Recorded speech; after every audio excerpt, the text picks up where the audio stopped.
Bonjour à tous, je vous souhaite la bienvenue à l'église Mosaïque pour notre culte dominical. Nous aurons dans un premier temps un programme pour les enfants, pour les plus petits, qui sera suivi d'un moment de louange avec notre groupe de louange local. Ensuite, nous aurons la prédication qui sera faite par le pasteur Hébert. Et puis, nous nous retrouvons juste après pour les annonces. Je vous souhaite à tous une très bonne écoute et que le Seigneur nous bénisse. Enfants, quelle joie de se retrouver! Tu te souviens de Daniel et ses amis, Shadrach, Meshach et Abednego? Ils ont refusé de manger la nourriture du roi et de se prosterner devant la statue. Ils ont décidé de rester fidèles à Dieu et de lui obéir quoi qu'il arrive. Le roi, furieux, a décidé de les jeter dans les flammes. Mais Dieu était présent avec eux et il les a délivrés. Ce matin, l'aventure continue. Que va-t-il se passer?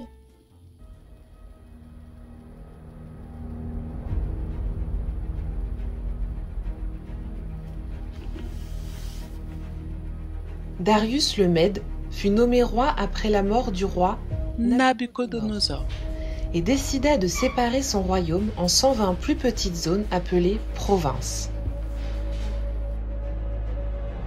C'était un énorme projet, et le roi s'est vite rendu compte qu'en dehors du fait que c'était un vieil homme maintenant, il n'y avait personne dans ce royaume de plus digne de confiance et de plus talentueux que Daniel. Alors, le roi Darius mit Daniel en charge de tout son royaume. Le fait qu'il soit au contrôle d'une grande partie du royaume rendit les autres responsables jaloux, et ils commencèrent à chercher un moyen de se débarrasser de lui. Les méchants conseillers allèrent voir le roi et lui dirent « Ô grand roi, nous sommes tous d'accord sur le fait que personne n'est aussi grand que vous. À cause de cela, nous vous conseillons de faire une loi disant que toute personne priant quelqu'un d'autre que vous devra être jetée dans la fosse aux lions. » Le roi accepta cette loi.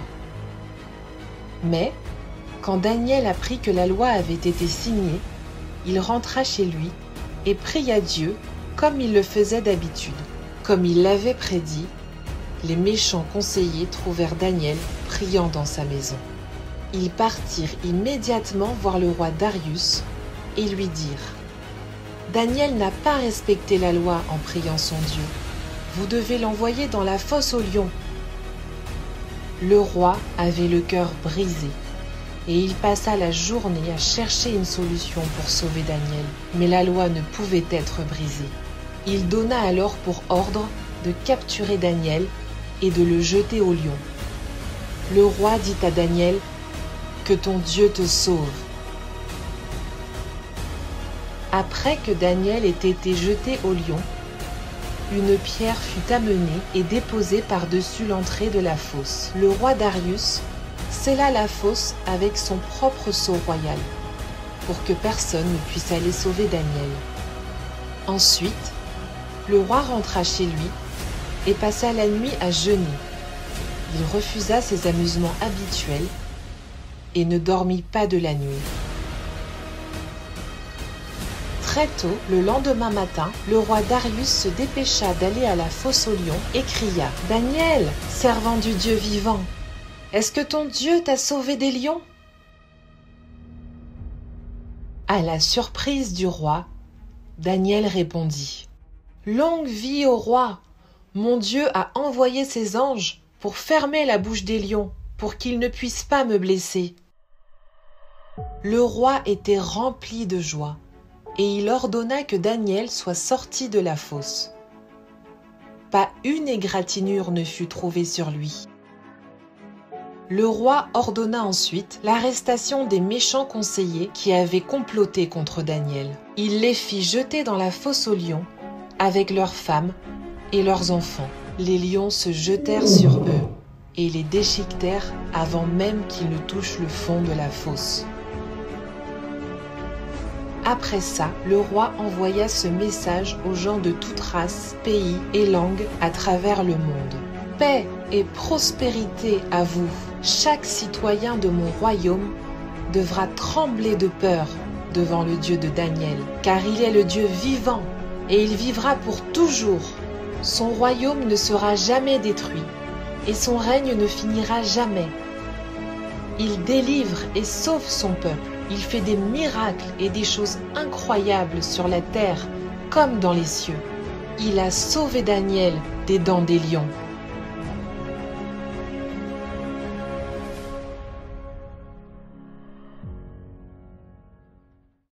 Ah! Au secours! Enfermé avec des lions affamés! Daniel était en danger. Aucune chance de sortir vivant de cette situation. Je ne voudrais pas être à sa place. Le roi était étonné. « Daniel, ton Dieu a-t-il pu te délivrer des lions ?» Daniel a répondu, « Mon Dieu a envoyé son ange et a fermé la gueule des lions, parce que j'ai été trouvé sans faute. » Daniel a fait confiance à Dieu. Il savait qui est son Dieu et combien il est capable de prendre soin de lui. Comme Daniel, tu peux lui faire confiance. Il ne te décevra pas. Daniel n'était pas parfait. Et comme tout le monde, il a dû se tromper parfois. Mais son cœur était fidèle et juste devant Dieu. Et c'est pour cette raison que Dieu a fermé la gueule des lions affamés pour sauver la vie de Daniel. Non, ne doute pas de l'amour de Dieu pour toi. Oui, rien que pour toi. Il veut être ton ami, ton conseiller, ton guide, ton protecteur. Celui qui veille sur toi, partout et tout le temps. Alors toi, reste fidèle et obéis à Dieu, quoi qu'il arrive.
Ô Père des miracles, tu tiens tes promesses. Lumière dans les ténèbres, mon Dieu, voilà qui tu es.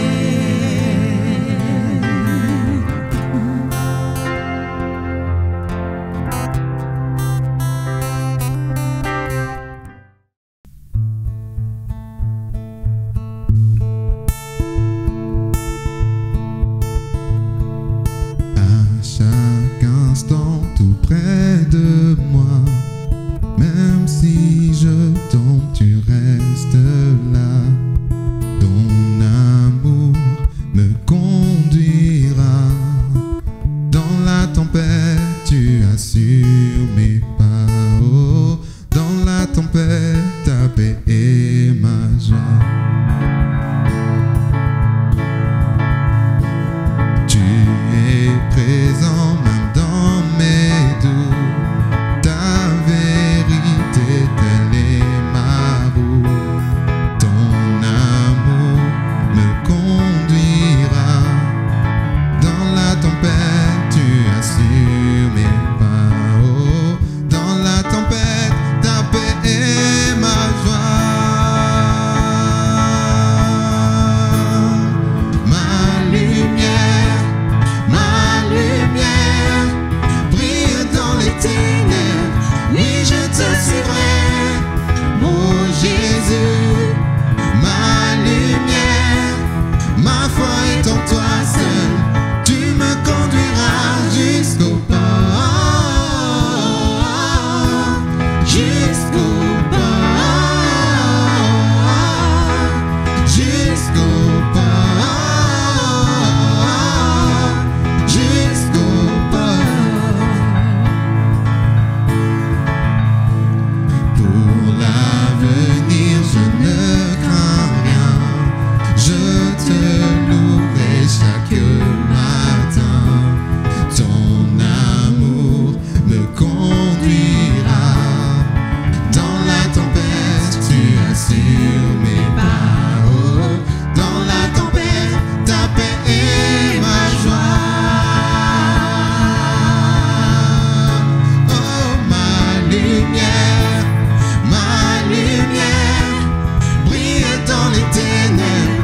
Oui, je te suivrai, oh Jésus. Ma lumière, ma foi est en toi seul. Tu me conduiras jusqu'au port, jusqu'au port, jusqu'au port, jusqu'au port. Oh mon Jésus, toi ma lumière, dans la tempête, tu es là. Oh mon Jésus, toi ma lumière, dans la tempête, tu es là. Hey! Oh mon Jésus, toi ma lumière, dans la tempête, tu es là. Oh mon Jésus, toi ma lumière, dans la tempête, tu es là. Oh ma lumière, brille dans les ténèbres. Oui, je te suivrai, mon Jésus. Ma lumière, ma foi est en toi seul. Tu me conduiras jusqu'au port, jusqu'au port, jusqu'au port, jusqu'au port.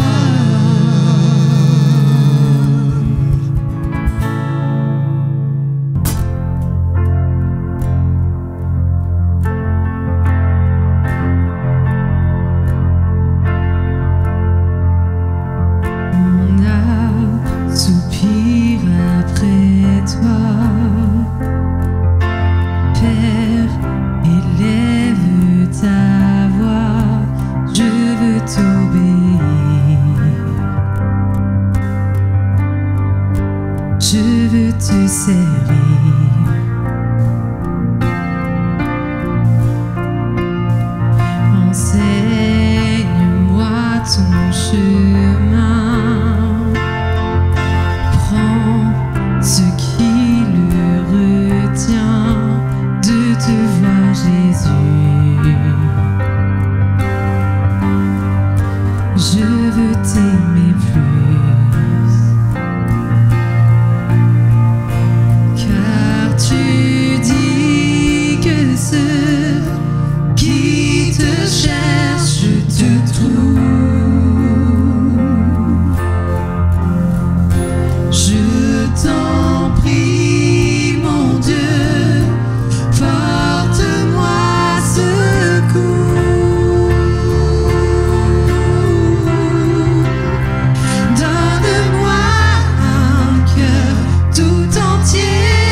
terrasses la mort. Non, rien ne te freine. Tu as tout donné pour que j'ai la vie. Prends mon cœur tout entier.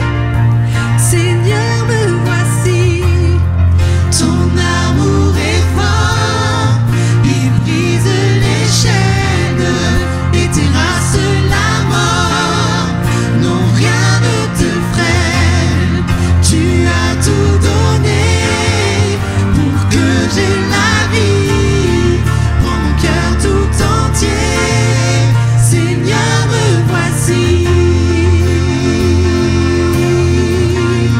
Seigneur, me voici.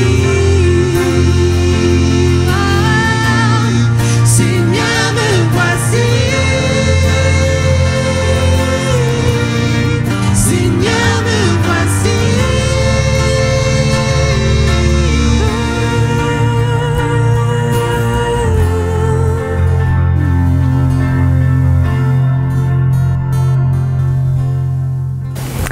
Bonjour, chers frères et sœurs, je suis content ce matin d'être avec vous pour vous porter la parole du Seigneur. J'aimerais ce matin vous parler d'un sujet qui me travaille depuis quelque temps. C'est généralement le rapport, comment nous vivons notre foi en étant en relation avec Dieu et en relation avec l'autre. Est-ce que cela t'est déjà arrivé d'avoir un ami, un frère, quelqu'un avec qui tu as l'habitude de prier, quelqu'un pour qui tu pries et qui aussi prie pour toi? Vous avez des projets pas tout à fait similaires, pas tout à fait identiques, mais vous priez ensemble. Et il arrive que ce frère, cet ami, obtient la réponse à sa prière, obtient un avancement dans son cheminement à lui. Mais toi, la réponse tarde encore. Mais pour toi, ce que tu souhaites, ce que tu espères, ce pourquoi tu pries, tu tardes à le recevoir. Et quand c'est ainsi, comment tu le vis? Regardes-tu l'autre avec envie? Ressens-tu un peu de jalousie? Considères-tu que Dieu accorde plus d'importance à l'autre qu'à toi? Considères-tu que l'autre obtient plus de faveur de Dieu que toi? Eh bien, ce matin, j'aimerais vous parler de ce sujet, ma foi et le prochain. Vous avez souvent entendu parler du prochain.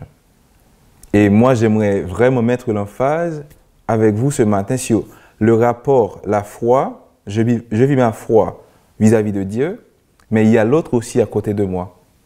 Comment je vis ma foi tout en étant avec l'autre. Pour cela, on va lire un premier texte, c'est dans Luc, chapitre 15. Luc 15, c'est le texte en intégralité, c'est du verset 25 au verset 37. Mais je vais commencer plutôt à partir du verset 30. Je lis pour vous. Jésus reprit la parole et dit, « Un homme descendait de Jérusalem à Jéricho. Il tomba au milieu des brigands qui le dépouillèrent, le chargèrent de coups et s'en allèrent, le laissant à demi-mort. Un sacrificateur qui par hasard descendait le même chemin, ayant vu cet homme, passa outre. Un lévite qui arriva aussi dans ce lieu, l'ayant vu, passa outre. Mais un Samaritain qui voyageait, étant venu là, fut ému de compassion lorsqu'il le vit. Il s'approcha, banda ses plaies et y versa de l'huile et du vin. Puis, il le mit sur sa propre monture, le conduisit à une hôtellerie et prit soin de lui. Le lendemain, il tira 2 deniers, les donna à l'hôte et dit, « Aie soin de lui, et ce que tu dépenseras de plus, je te le rendrai à mon retour. » Lequel de ces 3 te semble avoir été le prochain de celui qui était tombé au milieu des brigands? C'est celui qui a exercé la miséricorde envers lui, répondit le docteur de la loi. Et Jésus lui dit, « Va, et toi, fais de même. » Ce texte, nous le connaissons tous. C'est un texte riche en enseignements. Riche en enseignements sur les rapports sociaux, les rapports de l'un à l'autre.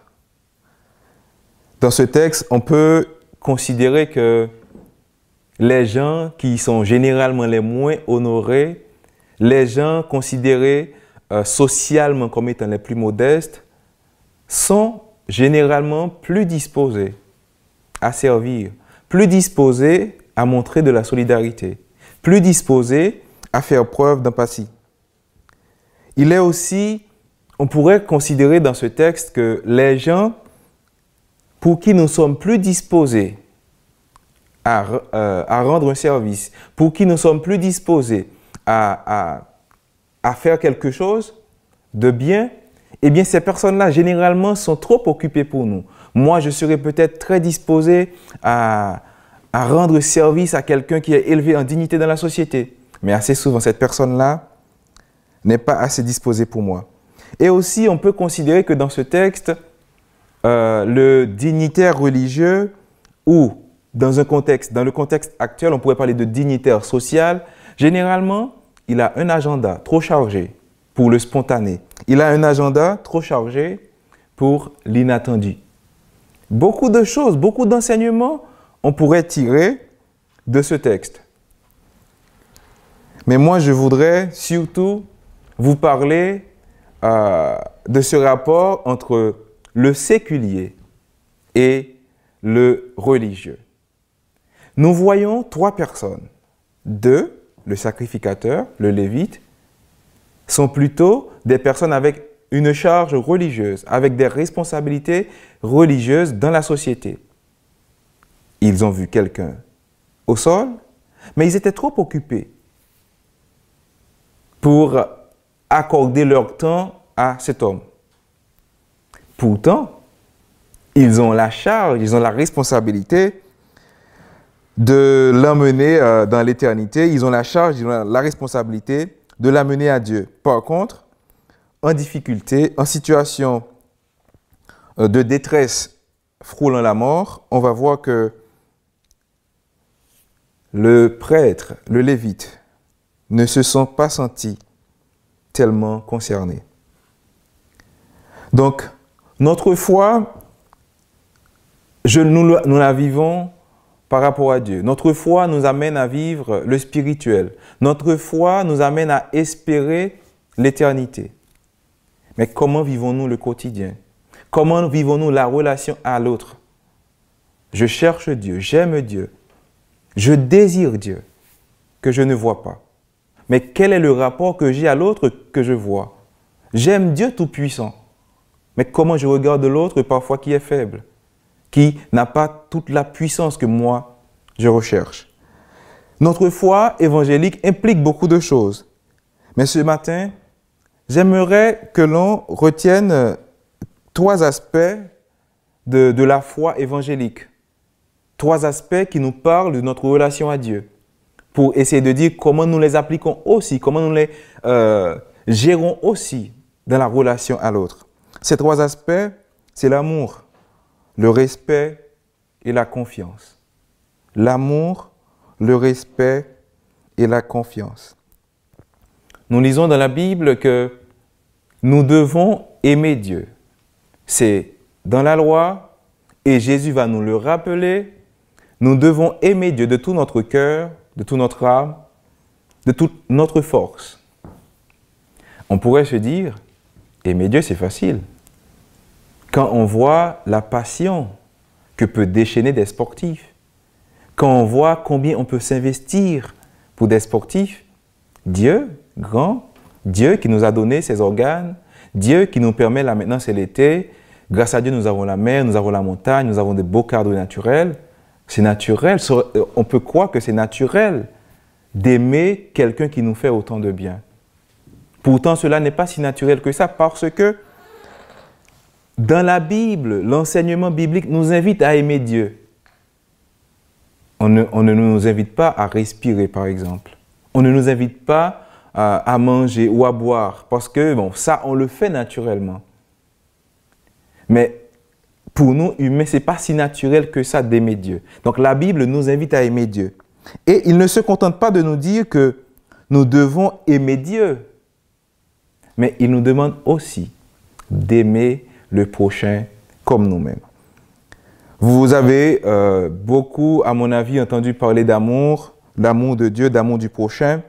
Ici, je veux rappeler juste une chose, c'est ce que nous dit Jean dans chapitre 4, verset 21.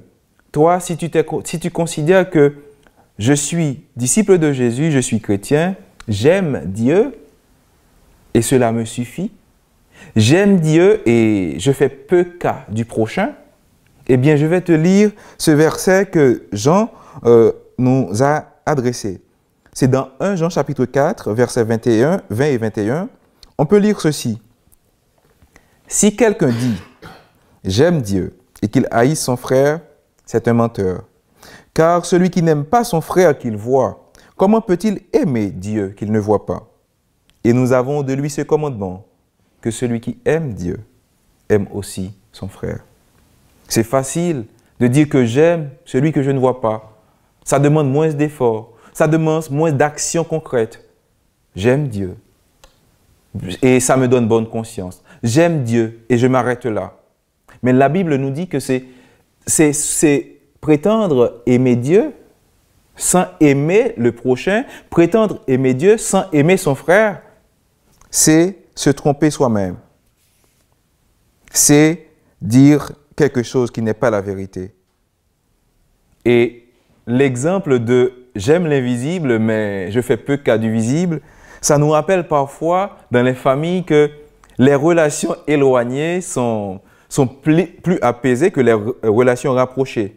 C'est plus facile de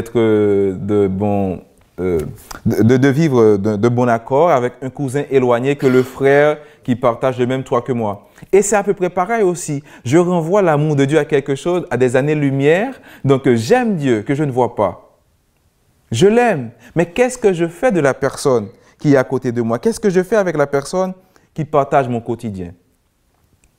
Eh bien, si vous vivez cela aujourd'hui, sachez que déjà 2000 ans avant, ce problème se posait.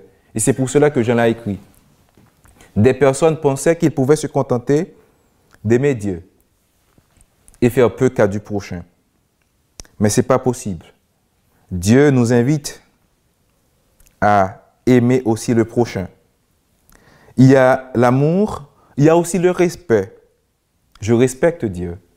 Je dois sanctifier son nom. C'est ce que Jésus nous enseigne dans le Notre Père. Notre Père qui es aux cieux, que ton nom soit sanctifié. C'est ce que nous a enseigné aussi Moïse. Il ne faut pas prendre le nom de Dieu en vain. Donc, je dois sanctifier le nom de l'Éternel pour qui il est, pour ce qu'il représente pour moi, pour qui il est normalement. Je sanctifie son nom. Je lui montre du respect. Je ne dois pas m'adresser à Dieu de n'importe quelle manière.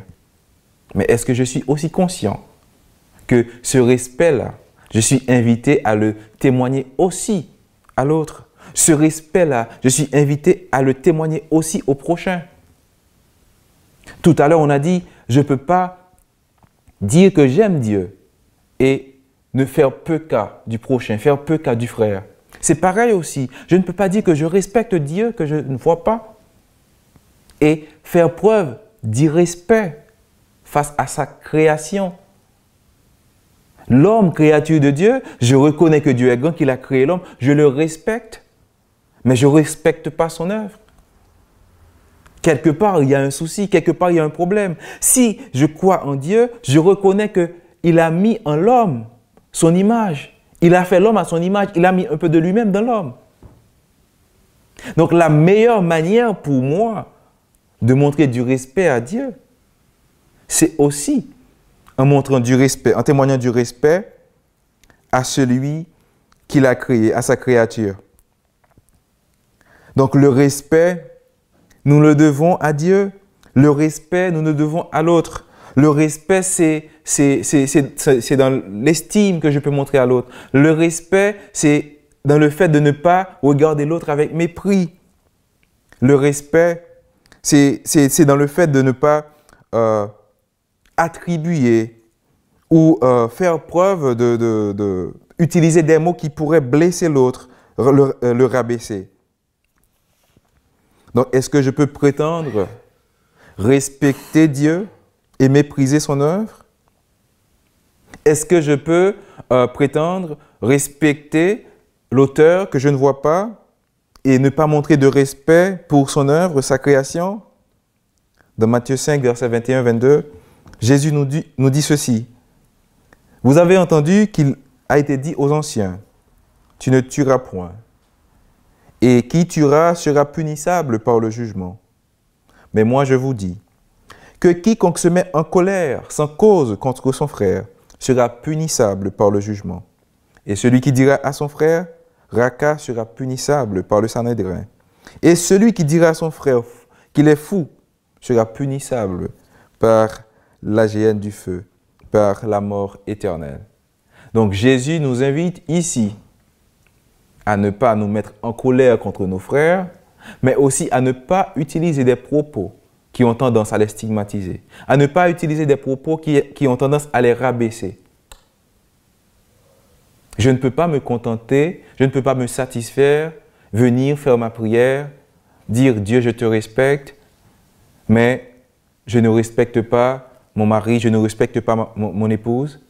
Dieu, je te respecte, mais je n'arrive pas à faire preuve de respect pour mes frères, mes sœurs à l'église. Dieu, je te respecte, mais je ne fais pas preuve de respect par rapport à mes voisins, mes collègues. Il ne suffit pas. Il ne suffit pas de dire « Dieu, je te respecte ». Il faut aussi qu'on puisse voir le respect que tu as pour Dieu dans ton rapport à l'autre, dans le respect de la dignité de l'autre, dans l'estime de l'autre, que tu ne cherches pas à rabaisser et à stigmatiser à tout bout de champ. L'amour, le respect, mais aussi la confiance. Ici, confiance, ce n'est pas dans le fait de s'appuyer sur l'autre, de placer sa confiance en l'autre. D'ailleurs, la Bible nous le déconseille. Béni soit celui qui se confie en l'Éternel, mais malheur à l'homme qui se confie en l'homme. Ici, confiance, ce n'est pas la confiance que je vais m'appuyer aveuglement sur quelqu'un. La confiance ici, c'est à mettre en opposition avec la méfiance des fois qu'on nourrit entre nous humains. Et moi, je trouve cela très intéressant. Et je vous invite à y réfléchir. Parfois, on est là à prier ensemble. Mais on garde quand même en nous un relent de méfiance. On vient chercher Dieu. Je crois en Dieu. Je viens prier avec toi. Mais il y a un problème de méfiance. Je ne te fais pas complètement confiance. Dommage, on ne peut pas y aller. Bon, on n'a pas assez le temps pour causer davantage.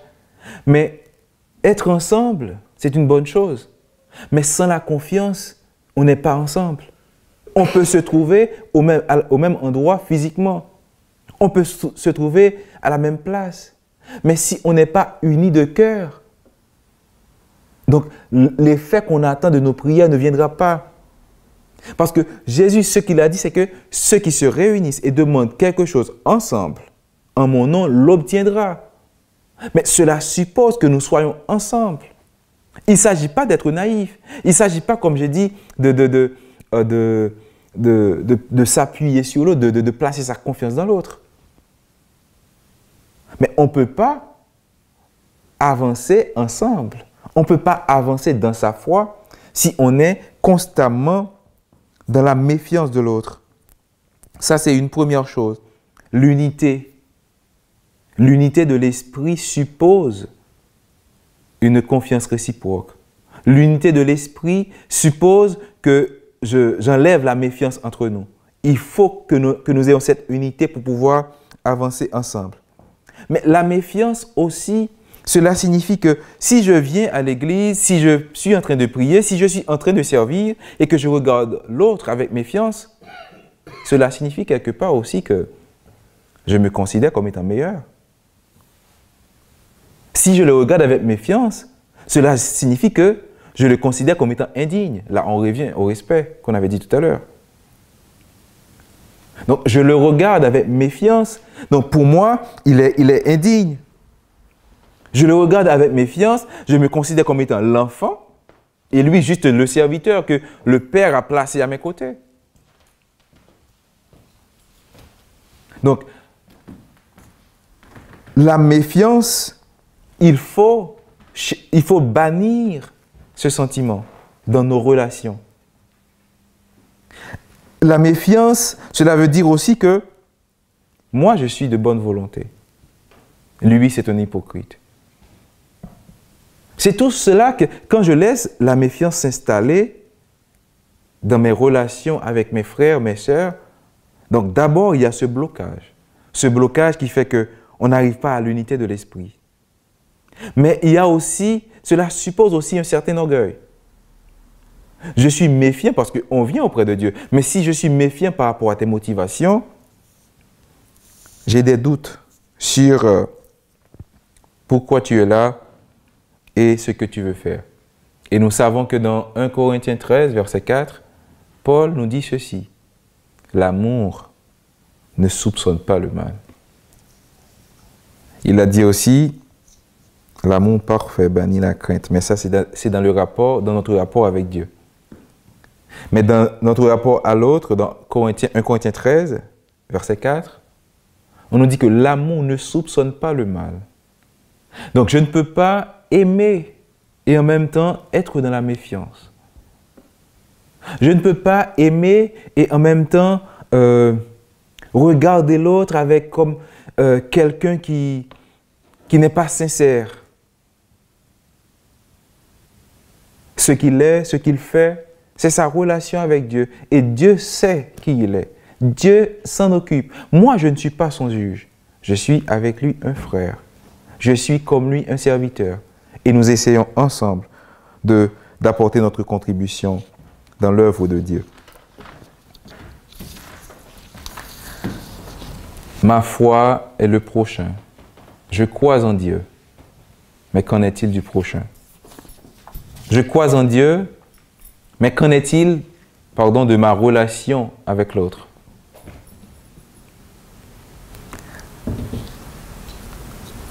Je crois en Dieu, j'aime Dieu, j'honore Dieu, j'ai confiance en Dieu, mais qu'en est-il de mon rapport à l'autre? On pourrait reformuler cette question. J'aime l'invisible. Qu'est-ce que je fais du visible? J'aime l'invisible, j'honore l'invisible, je respecte l'invisible, j'ai confiance dans l'invisible. Mais qu'est-ce que je fais du visible? On pourrait aussi dire, je crois en Dieu, je vois Dieu. Mais est-ce que je vois aussi, est-ce que je suis conscient de l'autre à côté de moi? J'ai les yeux fixés sur Dieu, j'ai les yeux bien ouverts, fixés sur Dieu. Mais est-ce que, en parallèle, je n'ai pas les yeux fermés sur mon entourage? Je suis juste dans une relation mécanique, automatique.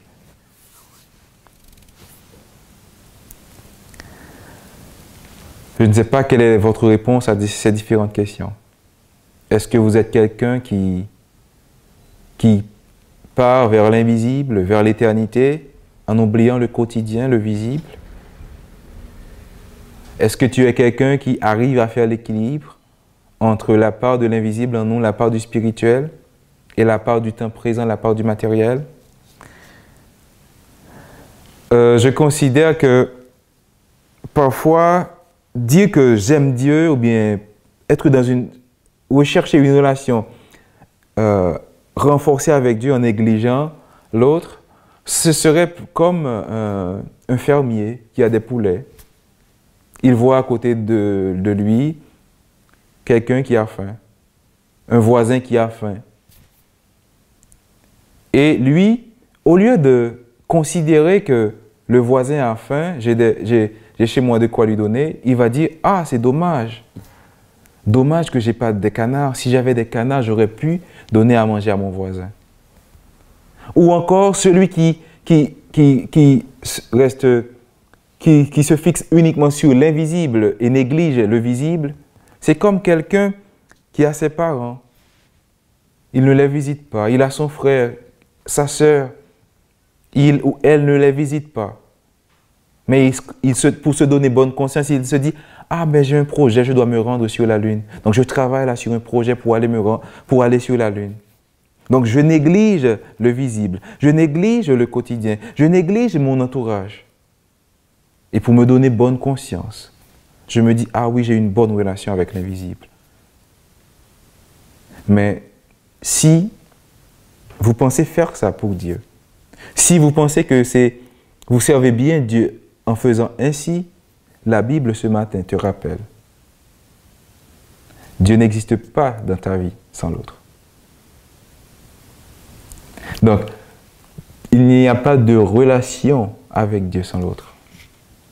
D'ailleurs, tout ce que Jésus a fait, tout ce qu'il nous a enseigné, c'est de recevoir et d'aller vers l'autre. Pas de rester dans notre petit coin, à vivre notre petite foi, à vivre notre petite relation avec Dieu, à nous fermer sur le monde. Non, il nous a envoyés comme sel, comme lumière. Paul va même utiliser un langage pour dire que Dieu réconcilie le monde avec lui en Jésus. Et Jésus nous envoie pour faire la même œuvre, l'œuvre de réconciliation. Donc, il n'y a pas de vie de relation avec Dieu sans relation avec l'autre. Et je dois pouvoir grandir dans les sentiments que je cultive pour Dieu à travers mes relations avec l'autre. Je dois grandir dans mon amour pour Dieu en apprenant à aimer davantage mon semblable, en apprenant à aimer davantage celui qui l'a créé. Je vais terminer avec cet exemple. Vous avez sans doute remarqué, parfois certaines personnes sont prêtes à investir beaucoup d'argent pour acheter une voiture de collection. Beaucoup d'argent pour se procurer une œuvre d'art. Quelque part, l'appréciation qu'ils ont pour l'auteur, l'estime qu'ils ont pour l'auteur, fait qu'ils sont prêts à investir beaucoup d'argent pour avoir l'œuvre de cet auteur. D'autres personnes, eux, vont dépenser de l'argent pour aller au concert de quelqu'un qu'ils aiment, pour aller regarder jouer au sport un sportif qu'ils aiment. Mais toi qui dis aimer Dieu, combien tu investis dans son œuvre? On a l'exemple. On investit dans ce qu'on aime. Nous, humains. On est prêt à dépenser pour nous procurer ce que nous aimons. Beaucoup sont prêts à payer pas mal d'argent pour porter le maillot qu'a porté un joueur de foot lors d'un match particulier. On est prêt à investir dans des choses de ce monde. On est prêt à investir dans l'œuvre des personnes que l'on aime.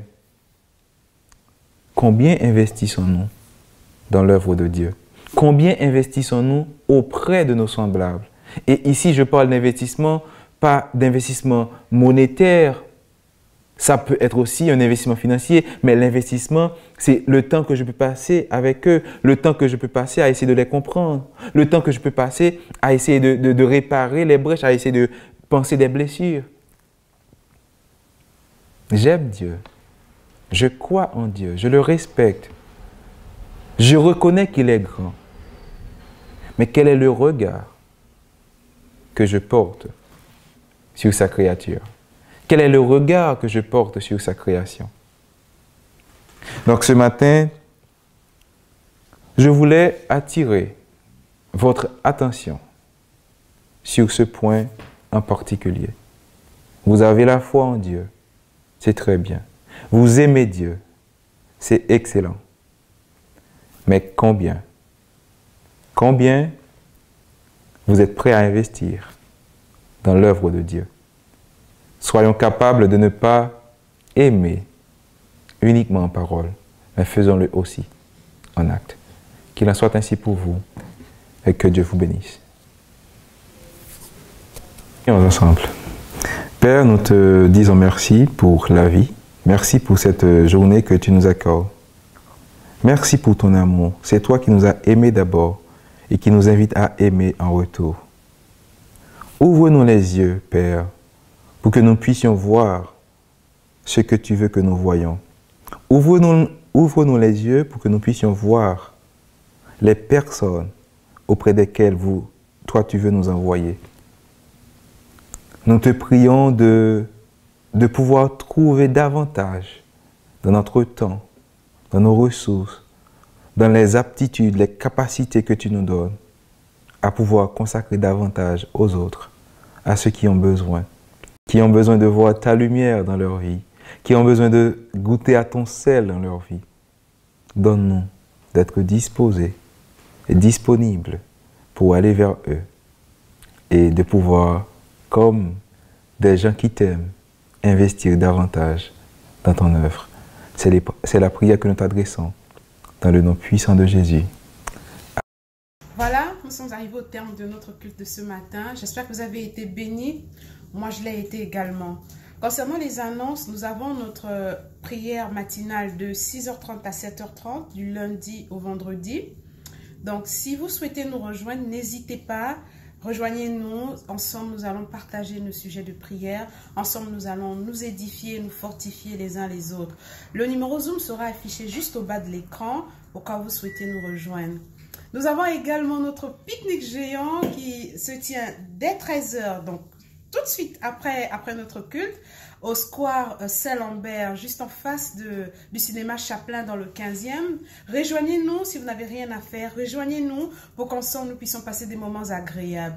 Je vous souhaite à tous un bon dimanche. Soyez bénis et à dimanche prochain. Merci.